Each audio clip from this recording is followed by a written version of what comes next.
আসসালামু আলাইকুম ভিউয়ার্স, সবাই কেমন আছেন? আশা করি আপনারা সবাই ভালো আছেন। জেডিএম লাইটিংয়ের পক্ষ থেকে আপনাদের সবাইকে স্বাগত।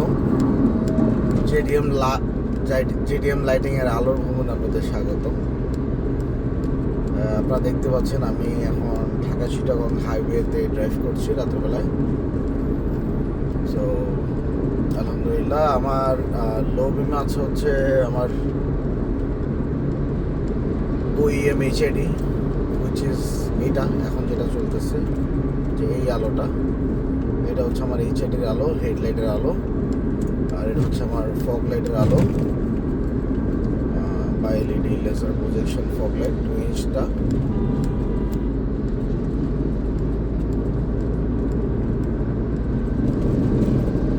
রাস্তায় এত ভাঙাচোরা, মানে কন্টিনিউয়াসলি খুব কেয়ারফুলি ড্রাইভ করতে হচ্ছে। তো আর হাই বিমে হচ্ছে আমার JDM 50। আলহামদুলিল্লাহ খুবই চমৎকার আলো, যেটা আসলে বলার বাইরে। আপনারা ড্রাইভ না করলে আপনারা কখনোই বুঝতে পারবেন না।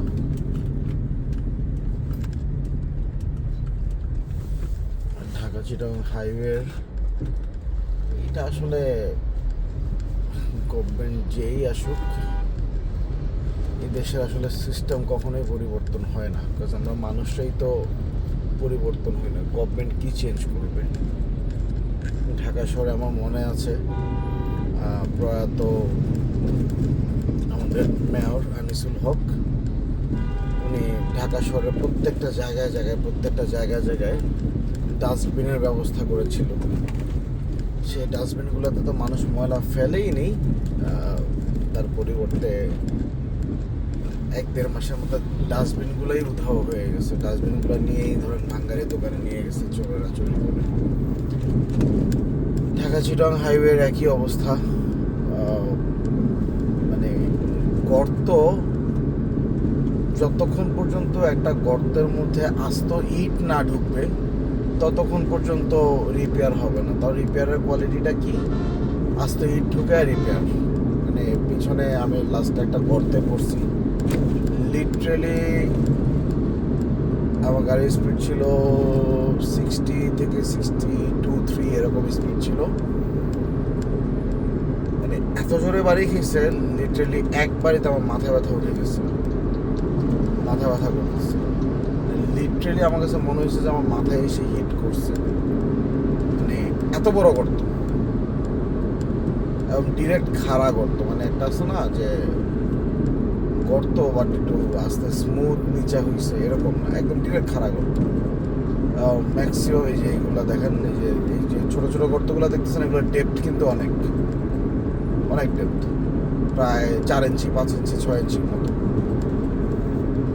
তো আমরা যারা লো প্রোফাইল টায়ারে গাড়ি চালাই তাদের অবস্থা খারাপ হয়ে যায়।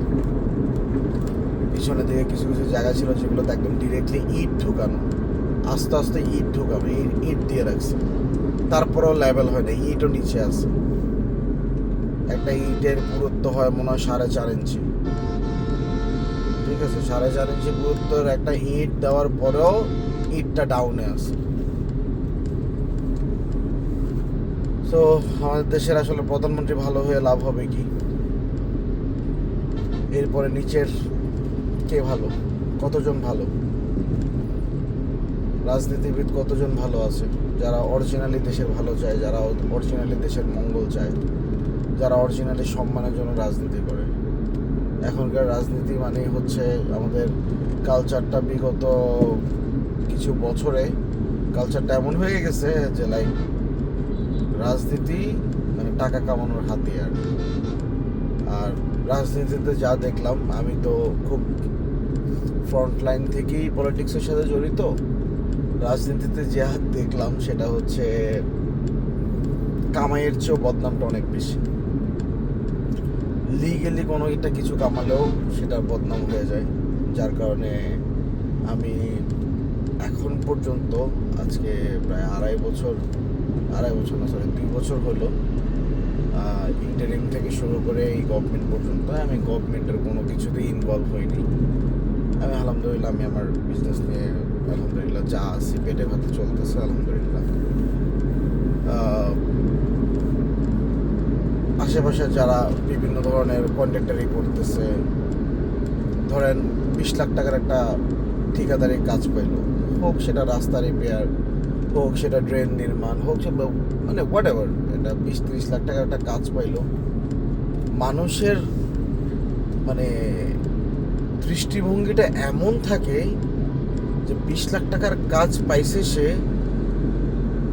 দে থিঙ্ক যে সে 40 লাখ টাকা লাভ করে ফেলছে। মানে মানুষের ধারণাটা এমন যে 20 লাখ টাকার কাজ পাইছে এবং 20 লাখ টাকার কাজটা অ্যাজ ইফ সে মাগনা পাইছে, মাগনা করবে, 20 লাখ টাকার কাজ করে 40 লাখ টাকার লাভ করবে। 20 লাখ টাকার কাজ করলে 1 লাখ টাকাও টিকানো যায় না বর্তমান সময়ে যে অবস্থা, ঠিক আছে? আশেপাশে অনেকেই ঠিকাদারি করে, যার কারণে জিনিসগুলো জানা। মানুষ এমন এমন মন্তব্য করে, এমন এমন কিছু করে যেটা আসলে নেওয়ার মতো না, যার কারণে আমি এগুলো থেকে দূরে থাকি। বাট আমার একটা জিনিস আগে যা ছিল এখনও তাই আছে। আগে রাস্তায় নামলে সড়ক জনপদের লোকজনদেরকে গালি দিতাম, সড়ক মন্ত্রীকে গালি দিতাম, এখনও সেম কাজটাই করি। আমি বিএনপি করি তো কী হয়েছে, যেটা ন্যায় সেটা ন্যায় বলি, যেটা অন্যায় সেটা অন্যায় বলি অলওয়েজ।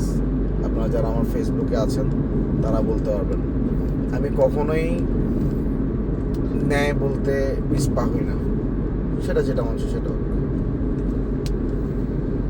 আমি আগেও সড়ক মন্ত্রীকে গালি দিতাম, এখনও গালি দিই।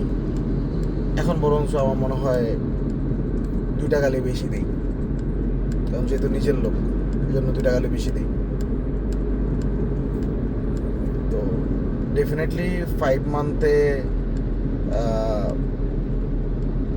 মানে কোনো কিছুই পরিবর্তন করা সম্ভব না, সব আগের সেট আপ আছে। এই কারণে যে কথা প্রসঙ্গে অনেক মানে পলিটিক্সের দিকে চলে গেলাম। যাই হোক, কারণ হচ্ছে এই রাস্তার উপরে এই যে বর্তমানে যে ট্যাক্সের যে সিস্টেমটা করলো, খুবই বাজে একটা সিস্টেম করছে, খুবই বাজে একটা সিস্টেম করছে। যে একটা রোলস রয়েস চালাচ্ছে সে যে ট্যাক্স দিচ্ছে, এটা 80s and 90s এর একটা ভিনটেজ বাজারও যে চালাচ্ছে, যেটার দাম হার্ডলি 4-5 লাখ টাকা, 6 লাখ টাকা হার্ডলি, একদম ফ্রেশ কন্ডিশন, সেই ব্যক্তিও সেম ট্যাক্স দিচ্ছে। একটা 2026 মডেলের ল্যান্ড ক্রুজার যে চালাবে সে ট্যাক্স দেবে 1 লাখ টাকা, আর 2014 মডেলের একটা ল্যান্ড ক্রুজার যে চালাবে সে ট্যাক্স দেবে হচ্ছে 2 লক্ষ টাকা। 2 লক্ষ না, যেন 4 লাখ টাকা মনে হয়, 4 লাখ না 3 লাখ হায়েস্ট যেটা, ঠিক আছে, হায়েস্ট যেটা, সে ট্যাক্স দেবে ওইটা। তো এইটা একটু কেমন জানি হয়ে গেল না, এটা বিষয়টা পুরা টোটালি বাজে একটা ডিসিশন হয়েছে। দেন আগে ইলেকট্রিক গাড়িতে ট্যাক্স ছিল হচ্ছে, যেই কোনো ধরনের ইলেকট্রিক গাড়িতে ট্যাক্স ছিল হচ্ছে 93%। এখন যে কাজটা করলো যে একটু কম দামা গাড়িগুলো ট্যাক্স কমায় দিল, আর একটু দামি যেগুলো ওগুলো ট্যাক্স বাড়ায় দিল। ওকে ফাইন, দামি গাড়িতে বাড়ান, কিন্তু একটা দামি গাড়ি তো তার আজীবন দামি থাকে না, সেই গাড়িটার ভ্যালু ডেপ্রিসিয়েট হয়, ভ্যালু কমে, দাম কমে, সব কিছুই ওর অবস্থা খারাপ হয়।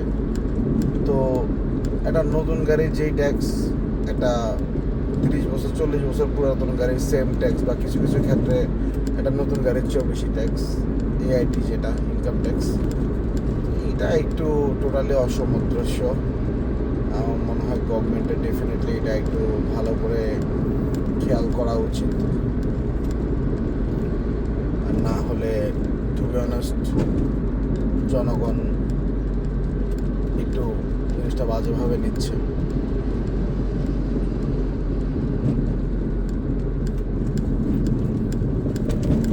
আর রাস্তাঘাটের যে অবস্থা, ভাই আমি ট্যাক্স দিচ্ছি আপনাকে, তো বিনিময়ে এই যে দেখছেন ভাঙ্গারে কি অবস্থা, মানে একটা লিমিট লিমিট আছে। এই রে ভাই, দেখ ভাঙ্গার একটা লিমিট আছে, লিমিট ছাড়া ভাঙ্গা। আবার দাঁড়াইতে হবে।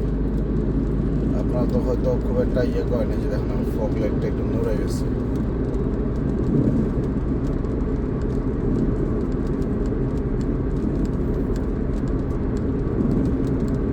আর এখন আবার বসেছে এআই ক্যামেরা।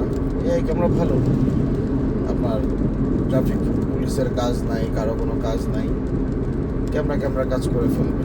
আপনার পুলিশ এসে টহল দিতে হবে না, কেউ টহলে রাখতে হবে না, যা শুধু রিজার্ভ ফোর্স থাকলেই হলো, যখনই প্রবলেম হবে এসে সেটা সলভ করবে।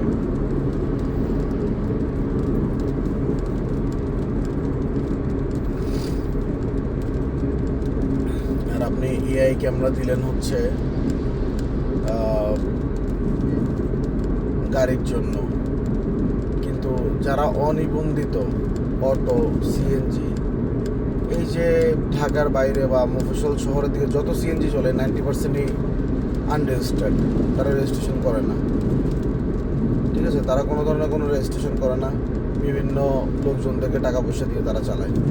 সেটার কি হবে?